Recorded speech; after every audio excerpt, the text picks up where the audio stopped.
as far as the moratoriums and everything, I mean, you can right now, as to my knowledge, you can foreclose. Foreclosures are back. Everything is black. Everything is back. The only problem is that we're seeing is that forbearance kept going. People can still push off their foreclosures. People can people that are proactive. So all the people that you're seeing right now getting foreclosed on are the people that are not proactive, or the people that are just let their house go to shit or just left the whole thing alone. They're the ones that we're seeing that are getting foreclosed on.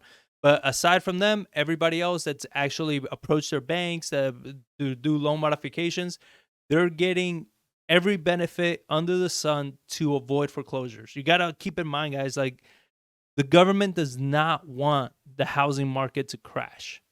They can't handle it. They can't have that. It cannot happen. They cannot have the housing market crash. It would destroy the economy at this point.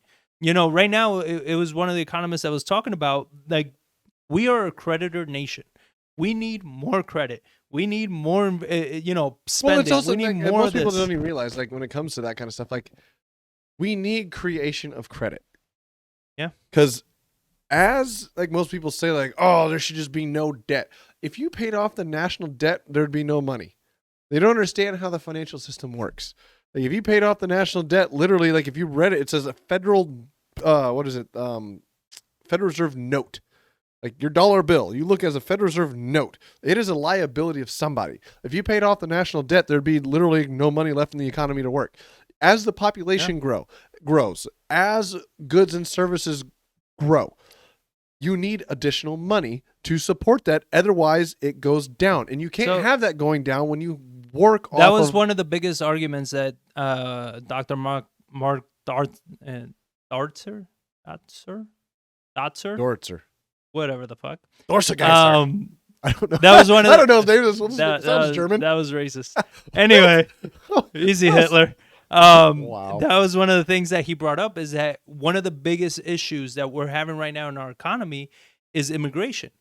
We don't have enough of it. Because that was his point. He's like, you need more people. You need more people borrowing more money, spending more money, doing all this to keep this thing propped up. If not, we're going to become like Japan, where the Federal Reserve is going to be essentially investing in the stock market, as they have been, because there's not enough money moving and growing and circulating through the people to keep the economy going. So he was saying, he's like, if they don't get immigration up and running to take care of all these jobs that Americans are not willing to do, they're not willing to take because they want their pay raises, they want all these things, we're going to see that the government's going to have to step back in and dump even more money into the system because it's not working. Yeah.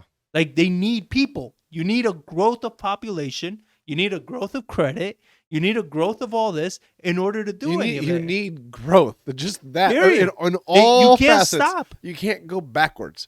You need growth of money supply. Yeah. You need growth of population. You need growth of GDP. You need growth of business. Yeah. You need growth of services. You need growth of everything. Like our entire society, back to when first person discovered fire. It's like you need evolution. You need growth. You need change. You need things to like progress. Like our core is based on growth and change. Yeah. Even though we all hate it or we don't like it, it's like that's what society needs. So that was one of his points as well. Was like, you know, without the immigration, without new more people coming into the U.S. economy, pretty much, you're gonna see it's gonna be hard.